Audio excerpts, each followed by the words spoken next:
Another thing that people have reached out to me about is some of the grounding work exercises.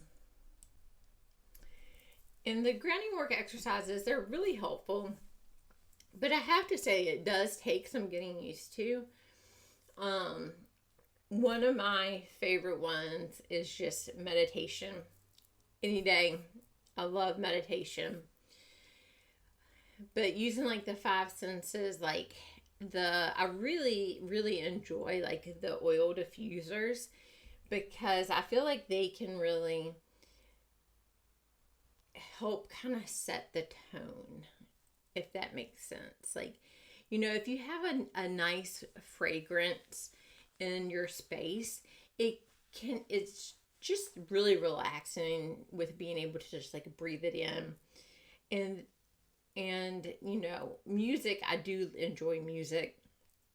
So having some music, especially if I am, say, like I'm feeling more tired, I might pick something with like a little bit more of a pep to kind of like get me into like, okay, well, we're doing this. The day is going on. And so, and then maybe like it's at the end of a long day and you kind of need something soothing to relax. I personally love my Insight timer app. That's where I do all my morning meditations. I love how it keeps count. They have a little music icon that you can press and you can find like what music works for you. And it's just really relaxing. And there's a bunch of different ones.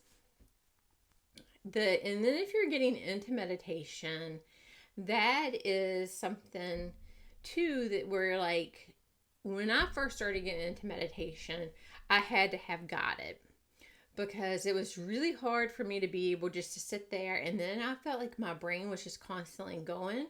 And that's also a misconception too with meditation about like how you have to be completely shut off. Like, if you notice you're thinking during meditation, well, you're doing it right because you're obviously noticing what you're doing, and you're kind of like in that moment of like, oh, I was thinking a lot during this meditation, and kind of like, well, what does this kind of mean for me? Or why were these thoughts? You don't want to like try to sink down too into that when you're into meditation, but just kind of like let the thoughts kind of float by. But it's almost impossible for us to like completely be thought free. And meditation just takes practice and keep on to eventually where it really sinks in.